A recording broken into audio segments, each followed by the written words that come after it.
سورہ منافقون، اس سورہ مبارکہ میں منافقوں کی مذمت کی گئی۔ یہ مدنی سورت ہے، ہجرت کے بعد اس کا نزول ہوا۔ قرآن پاک کی ترتیب کے اعتبار سے اس کا نمبر 63 ہے، 63، اور نزول کے اعتبار سے اس کا نمبر 104 ہے۔ اس میں 11 آیتیں ہیں اور 2 رکوع ہیں۔ یہ سورہ مبارکہ اس وقت نازل ہوئی کہ جب منافقوں کا آخری دور تھا۔ ان منافقوں کے آخری دور سے مراد یہ ہے کہ ابتدا میں منافقوں کو ظاہر نہیں کیا گیا۔ حضور صلی اللہ علیہ وآلہ وسلم کو بھی حکم تھا کہ آپ لوگوں کو نہ بتائیں کہ کون منافق ہے، تو آپ اس علم کو چھپاتے اللہ کے حکم کے مطابق۔ یہ منافق قرآن پڑھتے، جہاد میں حصہ لیتے، حضور کے پیچھے نماز پڑھتے، اپنے آپ کو مومن کہتے، مسلمان کہتے، مگر ان کے دل میں حضور کی محبت اور الفت نہیں تھی۔ لیکن پھر آخر میں ان کے نفاق کو ظاہر کر دیا گیا، اور پھر حضور صلی اللہ علیہ وآلہ وسلم نے ایک ایک کا نام لے کر بتایا کہ اس کے دل میں میری محبت نہیں۔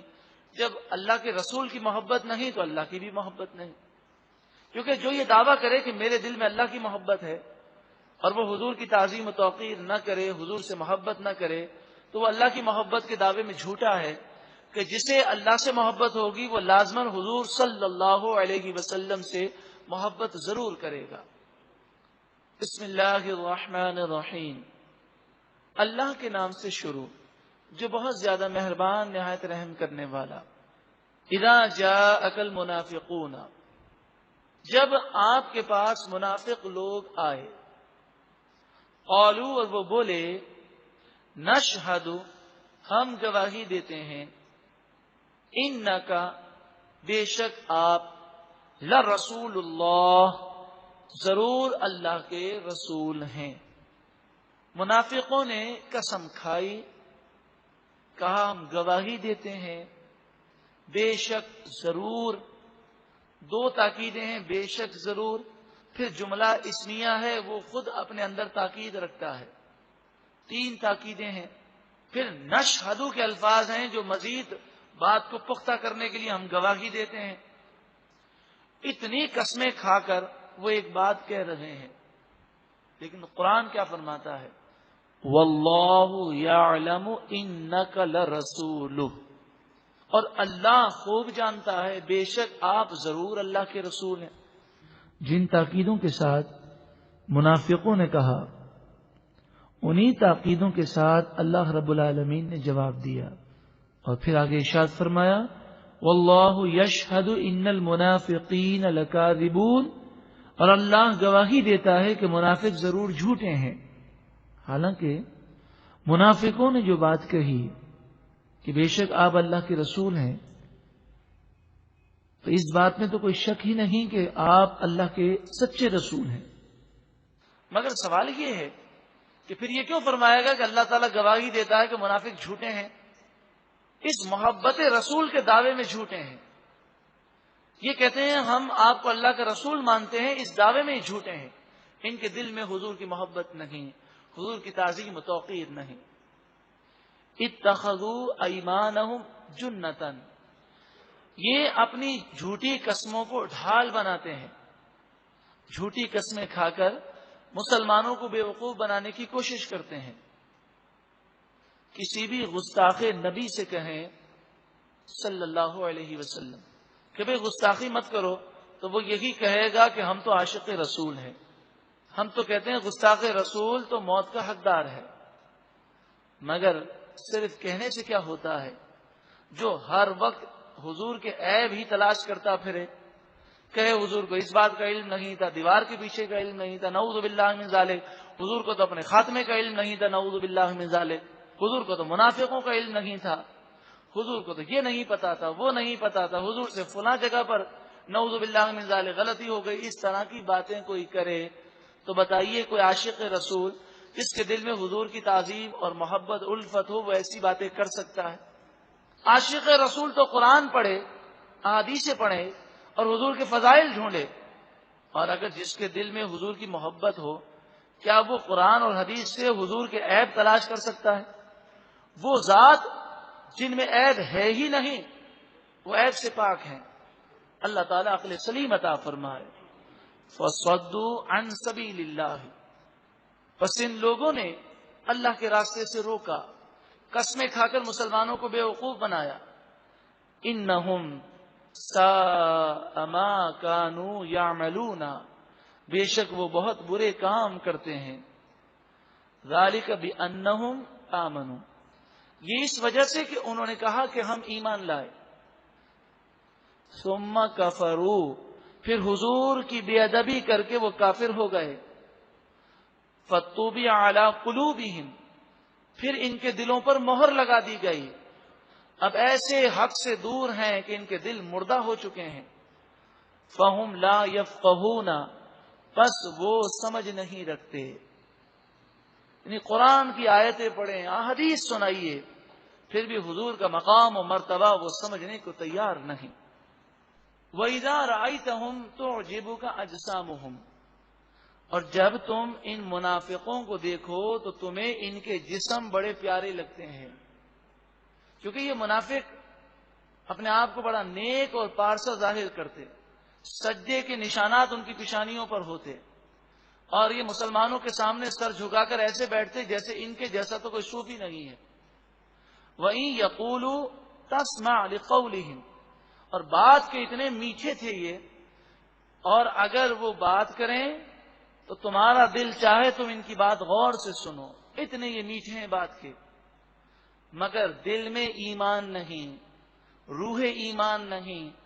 تو یہ ایک تصویر کی مانند ہے کہ جیسے پانی کی تصویر ہو، بظاہر پانی نظر آتا ہے لیکن در حقیقت وہ پانی نہیں ہے. درخت کی تصویر ہو، اس پر پھل لگے ہوئے ہوں تو بظاہر تو وہ ایک پھلدار درخت نظر آتا ہے لیکن در حقیقت وہ حقیقت نہیں بلکہ تصویر ہے. کأنہم خشب مسندہ، یہ گویا کہ لکڑی کی تصویریں ہیں جو دیوار پر لٹکی ہوئی ہیں، ان میں جان نہیں، روح ایمان نہیں. یحسبون کل صیحۃ علیہم، اب چونکہ ان کے دل میں چور تھا، تو جس کے دل میں چور ہوتا ہے وہ ہر بات کو اپنے اوپر ہی لے جاتا ہے. تو فرمایا ہر پکار کو وہ اپنے خلاف ہی سمجھتے ہیں. جب بھی کوئی آ کر کہتا ہے قرآن کی آیت نازل ہوئی ہے تو منافقین ڈر جاتے، کہیں ہمارے بارے میں تو نازل نہیں ہوئی. ہم العدو، یہ تمہارے دشمن ہیں. فاحذرہم، پس تم ان سے بچو. قاتلہم اللہ، اللہ انہیں ہلاک فرمائے، برباد کرے. انا یؤفکون، کہاں یہ اوندھے جاتے ہیں. وَإِذَا قِيلَ لَهُمْ تَعَالَوْا، منافقین اللہ کی بارگاہ میں تو آنے کو تیار تھے، یہ بدکتے تھے حضور سے، انہیں نفرت تھی حضور سے، یہ بے ادبی کرتے حضور صلی اللہ علیہ وسلم کی. وَإِذَا قِيلَ لَهُمْ تَعَالَوْا، اور جب ان سے کہا جائے آ جاؤ، رسول اللہ کے دربار میں آؤ. یستغفر لکم رسول اللہ، اللہ کے رسول تمہارے لیے بخشش کا سوال کریں گے.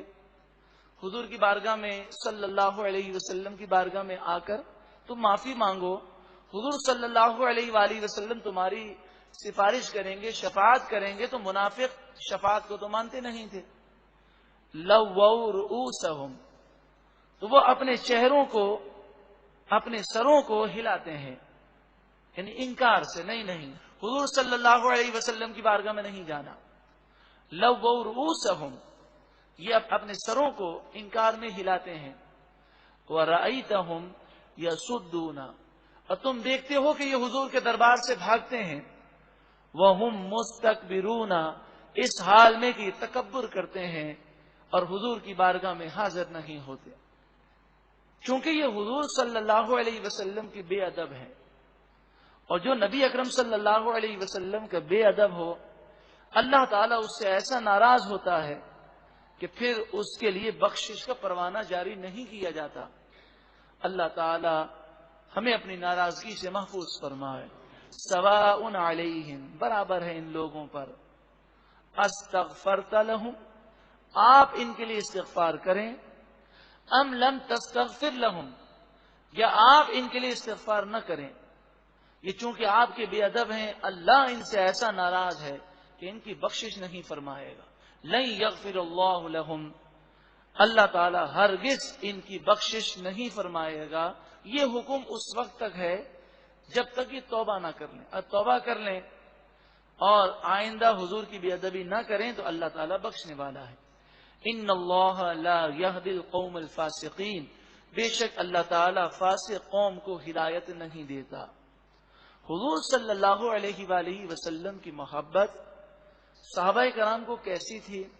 اگر آپ یہ جاننا چاہیں تو صحابہ کرام علیہم رضوان کے واقعات، قرآن مجید فرقان حمید کی آیات، احادیث طیبہ کی روشنی میں حضور صلی اللہ علیہ وآلہ وسلم سے محبت کیسی کرنی چاہیے، یہ کیسٹ آپ حاصل کریں، خون کے آنسو۔ اس سی ڈی اور کیسٹ کو سننے کے بعد آپ خود فیصلہ کیجئے گا کہ ہمارے دل میں کیا صحابہ کرام علیہم رضوان جیسی محبت ہمارے دل میں ہے؟ کیا ہم حضور کا ذکر سنتے ہیں صلی اللہ علیہ وسلم تو کیا ہماری آنکھوں سے آنسو جاری ہو جاتے ہیں؟ جیسے صحابہ کرام علیہم رضوان جب سرکار دو عالم صلی اللہ علیہ وسلم کا ذکر سنتے تو رونے لگ جاتے۔ ہم الذین یقولون، یہ وہ لوگ ہیں جو کہتے ہیں لا تنفقوا علی من عند رسول اللہ، اے مدینے کے رہنے والوں تم ان لوگوں پر کہ جو حضور صلی اللہ علیہ وسلم کے پاس ہیں، یعنی مہاجرین، ان پر مال خرچ نہ کرو۔ یہ منافقین انصار و مہاجرین میں لڑائی کرنا چاہتے اور انصار کو کہتے کہ یہ مہاجرین پر تم اپنا مال خرچ نہ کرو ورنہ یہ تم پر غالب آ جائیں گے، انہیں اتنا تنگ کرو حتی ینفضوا، یہاں تک کہ یہ پریشان ہو کر چلے جائیں اور مدینہ منورہ سے یہ روانہ ہو جائیں اور مدینہ ان سے خالی ہو جائے۔ یہ منافقین مسلمانوں میں لڑائی کو پھیلانا چاہتے۔ وَلِلَّهِ خَزَائِنُ السَّمَاوَاتِ وَالْأَرْضِ، کوئی کیا دے گا، اللہ ہی کے پاس آسمان و زمین کے خزانے ہیں۔ وَلَكِنَّ الْمُنَافِقِينَ لَا يَفْقَهُونَ، ہاں لیکن منافقین سمجھ نہیں رکھتے۔ یقولون، وہ کہتے ہیں لَئِن رَجَعْنَا إِلَى الْمَدِينَةِ، اگر ہم مدینہ منورہ لوٹے، ہم مدینہ منورہ لوٹ کر گئے، لَيُخْرِجَنَّ الْأَعَزُّ مِنْهَا الْأَذَلَّ، تو ضرور بضرور عزت والے ذلیلوں کو باہر کر دیں گے۔ یہ عبداللہ بن ابی اور اس کے ساتھیوں نے یہ جملہ کہا۔ انہوں نے مدینے کے رہنے والوں کو یعنی منافقوں کو خود اپنے آپ کو انہوں نے عزت والا کہا اور حضور صلی اللہ علیہ وسلم اور آپ کے ساتھیوں کو نعوذ باللہ من ذالک انہوں نے یہ جملہ کہا۔ حضرت زید بن ارقم اس بات کے گواہ تھے۔ پھر یہ بعد میں منافقین پھر گئے، انہوں نے جھوٹی قسمیں کھائی، کہا ہم نے تو ایسا کہا ہی نہیں ہے۔ لیکن عبداللہ بن ابی کا بیٹا یہ بڑا عاشق رسول صلی اللہ علیہ وسلم تھا، تو اس نے تلوار لی اور مدینہ منورہ سے باہر یہ کھڑا ہو گیا۔ جب ان کا باپ عبداللہ بن ابی آنے لگا تو اس نے تلوار ننگی لی اور ننگی تلوار اپنے باپ کی گردن پر رکھی اور کہا کہ تو نے کیا یہ جملہ کہا ہے؟ تو اس نے اقرار کیا اور کہا ہاں میں نے یہ کہا ہے۔ تو کہا تو رسول اللہ صلی اللہ علیہ وسلم اور صحابہ کرام کے بارے میں ایسی بے ادبی کرتا ہے کہ انہیں ذلیل و رسوا کہتا ہے، میں تجھے زندہ نہیں چھوڑوں گا، میں اپنی تلوار سے تیرا سر اڑا دوں گا۔ پھر کہا تو یہ کہے کہ میں بچوں سے بھی زیادہ ذلیل ہوں، بول۔ تو اس نے کہا میں بچوں سے زیادہ ذلیل ہوں۔ کہا بول کہ میں عورتوں سے زیادہ ذلیل ہوں۔ کہا میں عورتوں سے زیادہ ذلیل ہوں۔ پھر کہا کہ میں کتوں اور خنزیروں سے بھی زیادہ ذلیل ہوں۔ تو اس نے کہا میں کتے اور خنزیر سے بھی زیادہ ذلیل اور رسوا ہوں۔ یہ کہتے رہے، یہ کلواتے رہے۔ پھر کہنے لگے اب بھی میرا دل نہیں بھرا، دل چاہتا ہے تیرا سر اڑا دوں۔ لیکن پھر صحابہ کرام نے انہیں روکا، کہا کہ ابھی اللہ تعالی نے منافقوں کے خلاف جہاد کرنے کا حکم نہیں دیا۔ تو یہ ذلت اور رسوائی اور عزت کی باتیں کرتے ہیں۔ ارے عزت تو ساری کی ساری اللہ کے رسول کے لیے ہے، مومنین کے لیے ہے، عزت دینے والا اللہ ہے، مقام و مرتبہ اللہ کے رسول کو حاصل ہے، کوئی ان کے مقام و مرتبے کو گھٹانے کی کوشش کرے گھٹا نہیں سکتا۔ وَلِلَّهِ الْعِزَّةُ، اور اللہ ہی کے لیے عزت ہے، ساری عزت دینے والا اللہ ہے۔ وَلِرَسُولِهِ، اور رسول صلی اللہ علیہ وسلم کے لیے عزت ہے۔ وَلِلْمُؤْمِنِينَ، اور مومنوں کے لیے عزت ہے۔ قرآن مجید فرقان حمید میں بعض مقامات پر ہے وَلِلَّهِ الْعِزَّةُ جَمِيعًا، ساری عزتیں تو صرف اللہ کے پاس ہیں، اور یہاں فرمایا عزتیں اللہ کے پاس ہیں، رسول صلی اللہ علیہ وسلم کے پاس ہیں، مومنوں کے پاس ہیں، تو دونوں آیتوں میں کوئی ٹکراؤ نہیں ہے۔ وہاں یہ وَلِلَّهِ الْعِزَّةُ جَمِيعًا، ساری عزتیں اللہ ہی کے دست قدرت میں ہیں، یعنی حقیقی طور پر عزت دینے والا وہی ہے۔ اور یہاں جو فرمایا گیا کہ مومنین اور رسول صلی اللہ علیہ وسلم کے لیے عزتیں ہیں، یہاں مراد یہ کہ اللہ کی عطا سے ہیں، اور حضور صلی اللہ علیہ وسلم جسے چاہیں اللہ کی عطا سے عزت والا کر سکتے ہیں۔ وَلَٰكِنَّ الْمُنَافِقِينَ لَا يَعْلَمُونَ، ہاں لیکن منافقین ان باتوں کو نہیں جانتے۔